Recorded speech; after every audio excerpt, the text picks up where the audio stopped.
네, 여러분 안녕하십니까. 역사 스토리텔러 썬킴 인사드리겠습니다. 지난 시간에 이성계의 지지도가 뽕 급속도로 떨어졌다라고 말씀드렸죠. 아니 이성계의 지가 뭔데 말이야. 왕도 자기 맘대로 바꾸고 우리 영웅 최영도 막 죽여버리고 최영 장군을 아이고 이거 뭐 안 되겠어. 인기가 급락을 합니다. 이성계는요, 명분과 여론에 굉장히 민감한 사람이었어요. 안 그랬으면 우왕, 창왕, 공양왕 이렇게 허수아비 왕을 안 세우고 자기가 직접 왕이 됐겠죠. 위화도에서 삐욱 유턴하자마자 바로 다 날려버리고 야, 오늘부터 내가 왕 되겠어 했겠지만 명분이 가장 중요했던 사람입니다. 그러니까 지금 여론이 이렇게 안 좋아지니까 큰일 난 거 아니에요. 이 상황을 바꾸기 위해서, 만회하기 위해 가지고 토지 개혁을 실시합니다. 토지 개혁. 간단하게 말해서 이거예요. 처음에 이렇게 하려고 했어요. 모든 권문세족, 그러니까 친원파죠. 기득권, 부자들의 땅을 다 빼앗아 가지고 동등하게, 균등하게 백성들에게 나눠주자라고 시도를 하려고 해요. 처음에는 쇼였어요. 그거 굉장히 거의 불가능한 거 아시죠? 무상몰수, 무상분배인데, 그러니까 모든 땅을 다 뺏는 거예요. 어이, 김부자, 최부자 땅 다 내놔. 다 내놔. A재벌, B재벌 땅 다 내놔.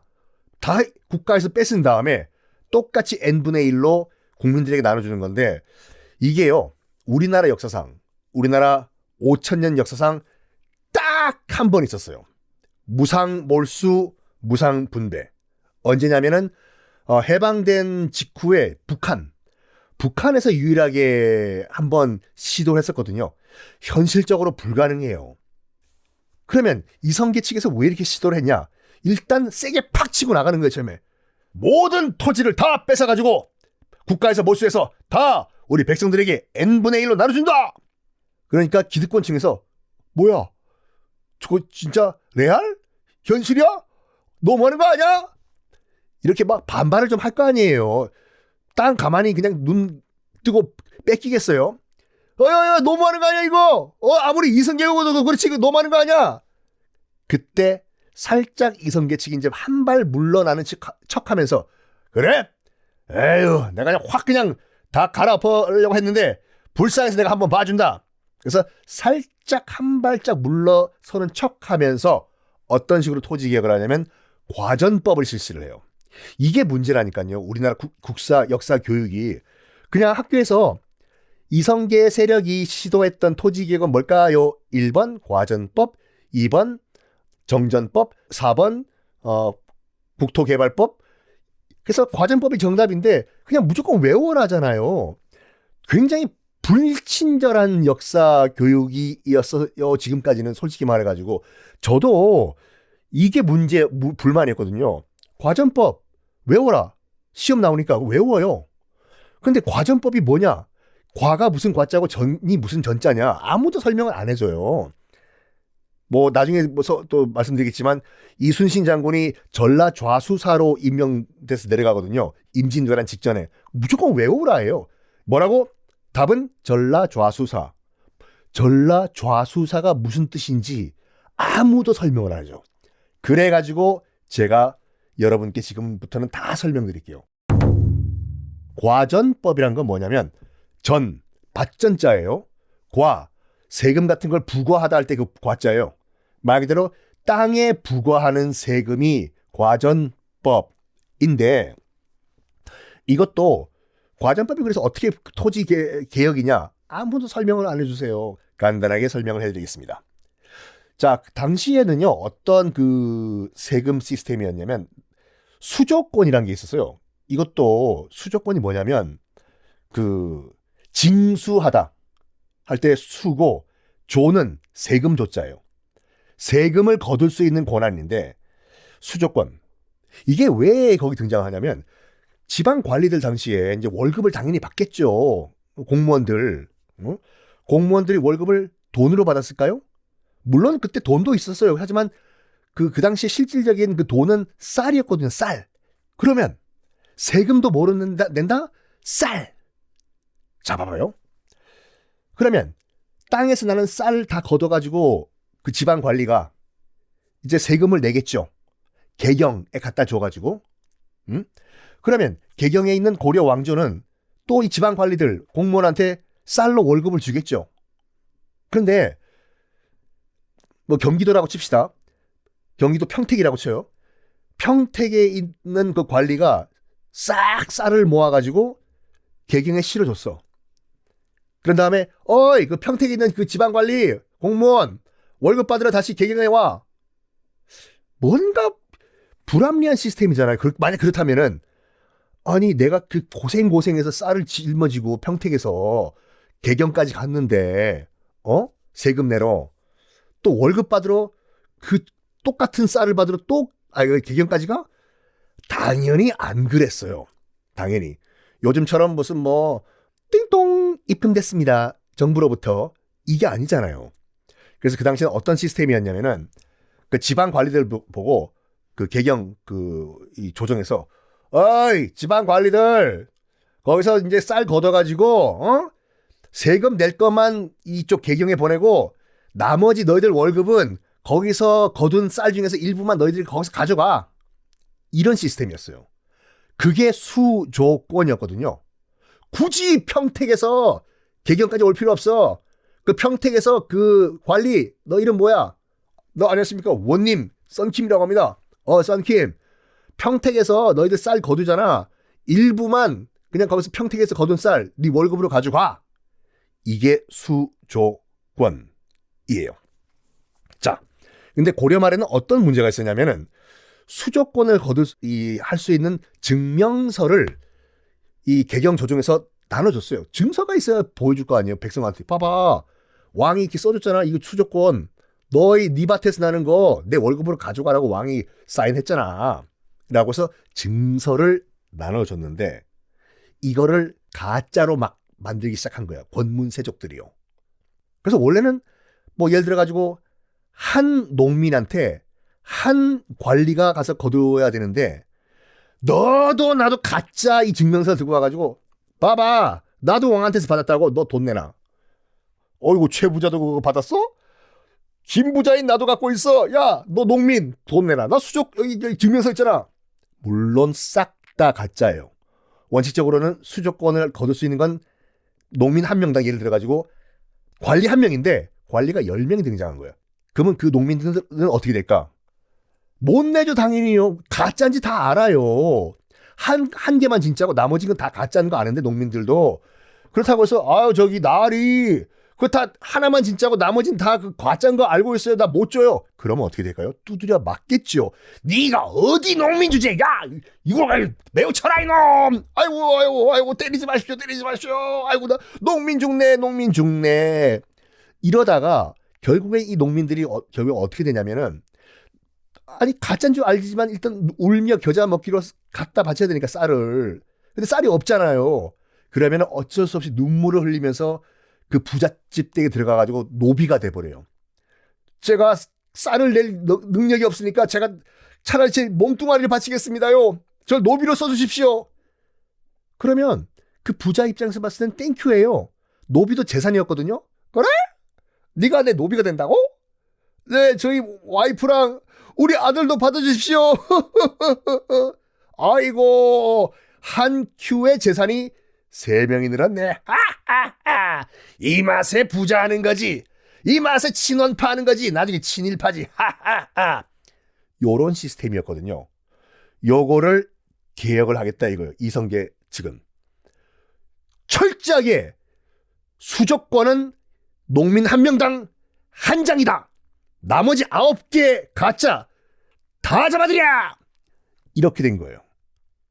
명분 있잖아요. 그건 땅을 있는 부자 땅을 확 다 뺏어버리면 부자들이 가만히 있겠습니까? 뭔가 반항이라도 했겠죠. 근데 이거는 엄격한 법 집행이잖아요. 원래 농민 한 명당 하나의 수조권 집행하겠다 엄격하게. 있는 현행법 시행한다는데 누가 뭐라고 하겠어요? 이거를 강력하게 밀어붙이는 거예요. 이성계 측에서. 농민들 반응이 어땠을까요? 이성계가 정말 우리가 사람을 잘 봤어.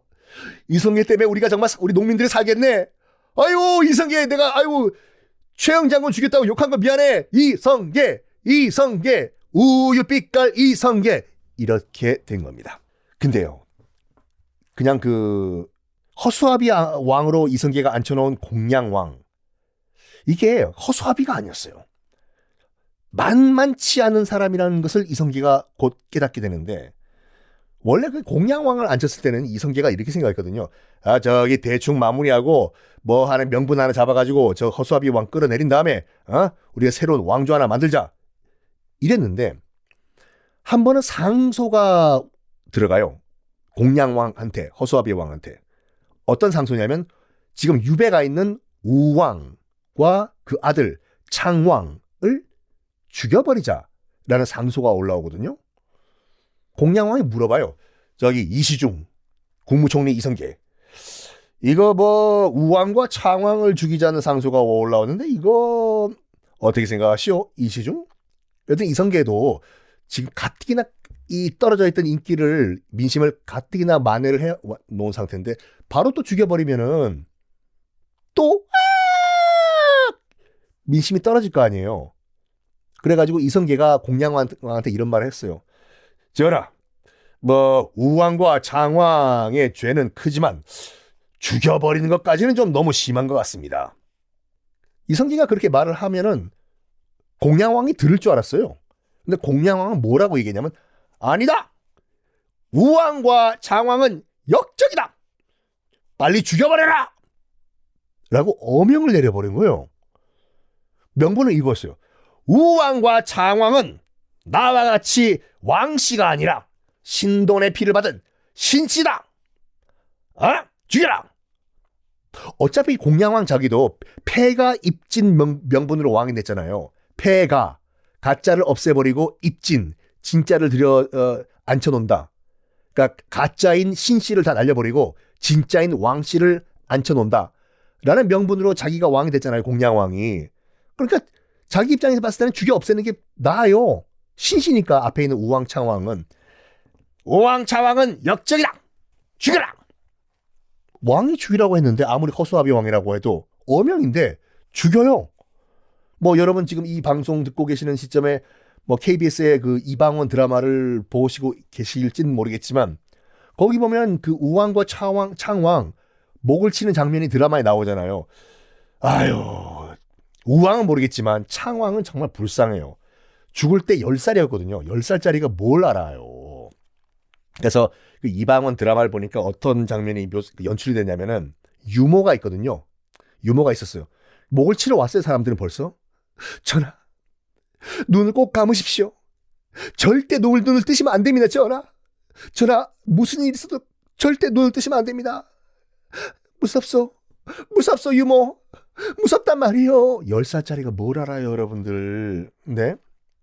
요즘 뭐 우크라이나 전쟁 아니 다른 건 모르지만 아니 아이들을 왜 죽여요? 그 러시아 삐삐들이 정말 소아 암 병동에 폭탄 떨어뜨리고 러시아가 인생은 아름다워 그 영화 같이 그 지금 항암 치료를 받아야 될 아이들이 말이에요. 얘네들을 데리고 지하실로 내려가는데 병원에서 부모님들과 의사들이 게임이라고 얘기한대요. 사이렌이 울릴 거 아니에요. 공습경보가 울리면은 얘들아 게임이거든. 우리 지하실로 한번 내려가서 숨기 놀이 할까? 하고 항암 치료를 받고 있는 애들을 데리고 간대 밑으로. 우크라이나에서 현재요.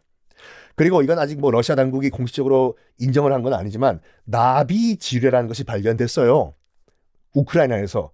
나비 지뢰가 뭐냐면 나비 모양으로 생긴 지뢰거든요. 이게 뭐냐면 뿌려 넣으면은 아이들이 이걸 장난감인 줄 알고 집어들어요. 집어들면 빵 터져버리는 그 지뢰가요. 그럼 아이들이 거기까지 할게요. 아이들이 다치니까 그만큼 사람들이 두려움에 떨라고 공포심을 조장하기 위해서 러시아에서 상당히 많이 썼던 그 지뢰였거든요. 정말 비윤리란 말조차 아까운 끔찍한 그건데 아이들을 왜 죽입니까? 네? 계속 지금 그 속보들이 들어오고 있는데 전화 통화를 하고 있었대요. 그 엄마가 자기 자녀 둘 6살짜리 하나랑 뭐 18개월짜리인가 차를 타고 가는데 러시아군이 그 엄마가 탄 승용차에 총을 쏜 것 같아요. 그랬더니 마지막 통화에서 엄마가 뭐 친정 엄마가 통화하고 있는데 총소리가 타랑 났대. 그 친정 엄마가 말에 따르면 자기 딸이랑 통화하고 있는데 딸이 창밖을 대고 이렇게 얘기했대요. 아이가 있다고! 아이가 있어요! 타락! 총소리가 나고 더 이상 소리가 안 나더래요. 아이를 다 죽여버린 거예요. 하여간 여기까지.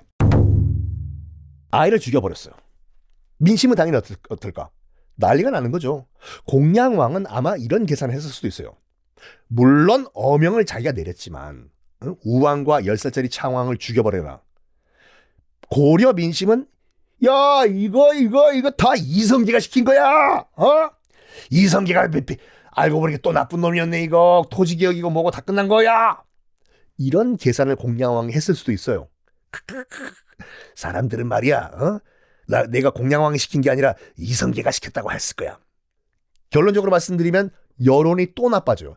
이성계 아이고 불쌍해라. 10살짜리가 뭘 안다고 죽인단 말인가. 아이고. 이성계는 급 당황을 합니다. 그러면서 뭘 느꼈냐면 저 공양왕이란 인간은 왕자리를 쉽게 내줄 인간이 아니었다. 내가 사람 잘못 봤다. 라고 그때 땅을 치고 후회했다고 하죠. 이성계가. 자, 이런 공양왕 알고 보니까 정말 만만치 않은 왕이었어요. 생각해봐요. 역사에 고려 왕조를 문을 닫은 왕으로 기록이 되는데 그러고 싶겠어요. 공양왕도. 자기가 마지막 왕이 되는 거 아니에요. 따가당 고려 왕조 문 닫은 왕. 끝까지 버틴 거예요. 공양왕도. 자, 이거를 고려를 지키려고 했던 세력이 눈치를 챘어요. 공양왕은 버틴다. 우리가 뒤에서 서포트를 해주자. 그러면 이성계 측도 가만히 있을 것이다. 그 고려를 지키려고 했던 세력 가운데 대장이 누구였냐면 우리가 그렇게 국사 시간에 배웠던 정몽주였습니다. 이 정몽주는요, 원래 이 정도전이랑 같이 공부를 한 인물이에요. 정도전은 누구냐면 그러니까 이성계의 브레인이에요. 그러니까 이성계가 지금 모든 걸 다 지금 이렇게 컨트롤한다 생각하시면 안 되고 이성계 나름대로 바지사장이라는 얘기가 있어요. 싸움은 잘하지만 이성계가 백전백승의 장수지만 정치적 감각은 좀 떨어졌다라는 말이 있거든요. 그러면 이성계를 뒤에서 조종한 사람은 누구냐? 바로 이성계의 브레인 정도전인데 정도전이 위화도 회군 있지 않습니까? 다 컨트롤한 거예요. 뒤에서 이성계 뒤에서. 이 조선을 실질적으로 설계한 나중에 말씀드리겠지만 경복궁 이런 이름들을 다 정도전이 지었어요. 지금 경복궁이라는 이름도 그렇고 경복궁 가운데 있는 중앙에 있는 그 건물이 근정전이잖아요. 다 정도전이 지은 이름이에요. 조선을 모든 걸 다 설계한 이성계의 브레인 정도전. 정도전은 고려를 무너뜨리려고 했어요. 고려를 무너뜨리고 세술은 세 부대, 새 왕조를 만들려고 했던 사람이 정도전인데 정몽주, 나중에 선주교에서 죽는 고려의 마지막 충신, 고려를 끝까지 지키려고 했던 정몽주. 정도전과 정몽주는 원래 어렸을 때부터 같이 공부를 했던 선후배 사였습니다. 진짜 친했다고 해요. 원래는요. 정몽주가 한 5년 선배였어요.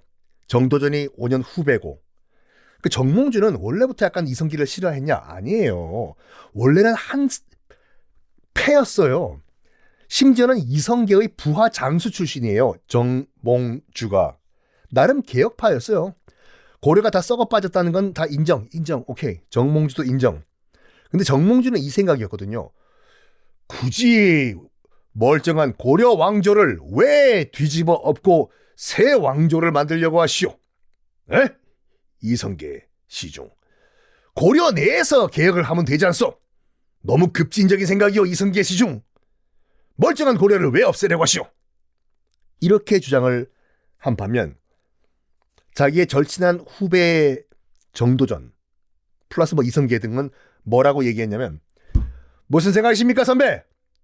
새 술은 새 포대에 담아야죠. 고려는 더 이상 희망이 없습니다. 고려를 역사 속으로 보내버리고 새 왕조를 만드는 것이 제 꿈입니다, 선배. 역성혁명이요. 여기서 역성은 뭐냐면 이것도 외우라고 하시는 분도 많은데 역성은 바꿀 역자의 성성이에요. 성, 김씨, 박씨, 최씨 같이 성씨를 바꾸는 혁명이 역성혁명이거든요. 나 정도전은 역성혁명을 원하오. 왕씨가 아니라 뭐 전주이씨든 어쨌든 성을 바꾸는 혁명이 필요하오. 즉 왕조를 새 왕조로 만들자 이겁니다. 이거로 이제 둘이 충돌한 거예요. 정몽주와 정도전. 정몽주는 고려를 지키자. 그 안에서 개혁하자고 정도전은 웃기는 소리 하지 마라. 나라를 새로 만들자. 이거였습니다. 이 두 사람 정몽주와 정도전의 이 갈등 어떻게 진행이 될까? 이런 가운데 어떤 일이 발생을 했냐면 어떤 일이라기보다 공양왕은요 끝까지 자기 자리를 지키려고 했어요. 얼떨결에 이성계에 의해서 왕이 됐지만 나는 절대로 이 자리 너희들 맘대로 난 안 물러간다. 난 끝까지 버틸 것이야 했어요. 그러면서 뭘 했냐면 왕이니까 세자가 있을 거 아니에요. 아들, 다음 왕이 될 세자를 책봉했어요. 그 자기 아들 이름이 왕석이었거든요. 그 큰아들 왕석이를 세자로 임명을 했어. 나 공양왕 여기서 안 끝나. 고려 내 아들 다음 왕 시킬 거야. 그리고 그 당시 이제 가장 큰 뭐라고 할까 이제 명분 정통성을 얻는 건 뭐냐면 명나라 가서 인정받는 거였어요. 세자를. 그래가지고 자기 세자를 자기 아들을 1391년 그러니까 고려 망하기 1년 전에 명나라로 보내요. 명나라 수도 주원장한테 가가지고 인사하고 오라고. 큰아들 힘들겠지만 말이야 명나라 가가지고 명나라 황제한테 인사 좀 드리고 와. 명나라 황제한테 눈두덩 찍고 오고 그쪽에서 오케이 하면 정통성 생기는 거야. 넌 세자야. 그래 아무도 너 못 건드려. 이성계고 모시기 관해. 갔다 와. 요즘이야 뭐 비행기 타면 중국 1시간 반 2시간이면 가지만 그때는 뭐 압록강 건너서 요동 지나서 뭐 만리장성 지나서 다 말 타고 걸어서 가는 그런 시스템이었지 않습니까? 특히 그때 명나라의 수도는요 지금의 북경 베이징이 아니었어요. 어디냐면 저 밑에 남경 난징. 혹시 지금 위치를 잘 모르시는 분들은 잠깐 지도 한번 볼까요? 중국 지도. 짠짠. 중국 지도 보시면 상하이 있죠? 저 남쪽에.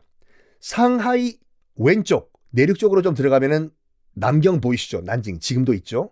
거기가 당시에 명나라의 수도였어요. 거기까지 걸어가는 거예요. 지금의 개성에서. 얼마나 험하게 갔겠습니까? 어쨌든 험한 길이지만 가가지고 명나라 황제한테 눈도장 꼭 찍고 와. 그래야지 네가 다음 왕 되는 것이야. 그래서 1391년에 보내요. 주원장이 그 당시 명나라 황제가 정말로 환대를 해줬어요. 웰컴 환영. 그래서 궁에서 명나라 궁이죠. 날마다 잔치를 벌어졌다고요. 고려 세자 我爱你 원샷. 맨날 파티를 벌어주고 금도 주고 비단도 주고. 그러니까 이 왕석이라는 세자 입장에서 봤을 땐 와 명나라에서 나를 세자로 인정해줬네. 그럼 다음은 내가 왕이다. 고려왕. 우후. 그래서 명나라에 머물다가 6개월 만에 귀국을 해요. 6개월 동안. 뭐 거의 어학연수 갔다 온 거죠.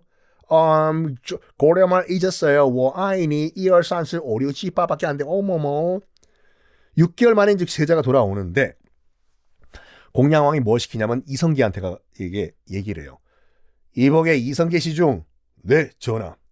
지금 명나라 갔다 돌아오는 우리 아들 뭐 인정을 받은 것 같은데 이성계 이 시중이 직접 가가지고 세자를 좀 맞이해서 개경으로 돌아오도록 해요. 예, 알겠습니다. 어명인데 어떡하겠어요. 그래가지고 압록강을 건너가지고 다시 남쪽으로 내려오는 세자를 맞이하여 어디까지 올라가냐면 이성계가 황주라는 데까지 올라가요. 황주는 어디냐면 지금 평양 바로 아래예요. 평양 바로 아래. 그러니까 평양까지 올라갔다고 보시면 돼요. 이성계가. 근데 그때가 양력으로 4월 15일이었거든요. 봄이죠. 꽃피는 봄. 또 평생을 사냥을 해왔던 이성계다 보니까 심심하게 또 기다리니까 좀 그래가지고 봄이고 찍찍찍찍찍찍 꽃 피는 봄, 새들이 다시 노래하는 봄이니까 뭐 새자가 올 시간도 좀 남았는데 우리 사냥이 날까? 하다가 말 타고 사냥을 해요. 그 평양 인근에서. 근데 얼었던 땅이 녹다 보니까 진창이 된 거예요, 바닥이요. 그러다 보니까 왜 이래 말에서 떨어져요, 이성계가. 엄청 크게 중상을 입습니다. 진짜 알아 누워버려요. 이 소식이 이성계가 쓰러져가지고 중상을 입었다는 소식이 개경에 있는 반 이성계파 귀에 들어가요. 뭐야? 이성계가 지금 말 타다가 지금 중상을 당했어? 이거는 이성계를 없애라는 하늘의 뜻이야. 이 기회를 놓치면 안 돼. 특히 정몽주 입장에서 봤을 땐 절호의 찬스예요. 이때 그러니까 이성계는 지금 평양 어딘가에 누워 있어요. 개경에는 이성계가 없어요. 대장이 없을 때 개경 수도 안에 이 이성계파를 일망타진해서 다 없애버려야 되겠어. 그래가지고 정몽주가 바로 공양왕한테 상소를 올리거든요. 뭐라고 이제 상소를 올리냐면 정도전을 죽여버리라 라는 상소문을 공양왕한테 올려요. 왜냐면 이성계는요, 정도전 없으면은 아무것도 못해요. 정도전이 브레인이기 때문에. 그래서 일단 정도전부터 없애야 되겠다라고 정몽주는 생각하거든요. 상소문을 올려요. 이렇게 해달라고. 전하! 원래 미천한 집안 출신이었던 정도전이 겁도 없이 근본도 없이 나라를 흔들었습니다, 전하. 이거는 엄청 큰 죄이기 때문에 죽여 마땅합니다, 전하. 아니, 정도전이 무슨 미천한 집안인가? 이게요, 정도전의 평생 콤플렉스였어요. 뭐냐면 그 외가 엄마 쪽 약간 미천한 집안이었거든요. 외할머니가 약간 노비 라인이에요. 외할머니가 평생 콤플렉스였어요, 이게요. 그 얘기를 하는 거예요. 미천한 집안 출신 정도전이가 어디 감히 근본도 없이 나라를 쥐락펴락했습니다. 이거는 용납할 수가 없으니까 죽여버리십시오 라고 얘기를 해요. 그 말은 뭐냐면 마지막 찬스를 준 거예요, 공양왕한테. 정몽주가 전하, 지금 정도전과 그 일당 다 죽이십시오. 안 그러면 네가 죽어, 공양왕. 그러니까 이거에 말로 상소문 올렸지만 정몽주는 상황을 딱 정리해가지고 명분 준 거예요. 명분을 죽이라고, 정도전과 그 일당들을. 전하, 지금 안 죽이면 너 언제 끌려 내려가서 너 우왕 창왕 날아가는 거 못 봤어? 공양왕 너도 죽어. 빨리 결정해 라고 기회를 준 겁니다. 여기에 공양왕은 갈등을 해요. 갈등하는 게 아니라 겁을 먹어버려요. 아무리 내가 그래도 그렇지 정도전을 지금 죽이라고 처형을 시키라고 어떡하냐. 그때 정몽주가 다시 한번 강조를 해요. 전하, 풀을 베고 뿌리를 뽑지 않으면 잡초는 또 올라옵니다. 지금 뿌리를 뽑아버리십시오, 전하. 안 그러면 네 뿌리가 뽑혀 라고 지금 상황을 정리해 준 거예요. 자, 그러면 여기서 공양왕은 어떤 결정을 내릴까요? 다음 시간에 결정이 아니라 다음 시간에 그 결정을 알려드리겠습니다.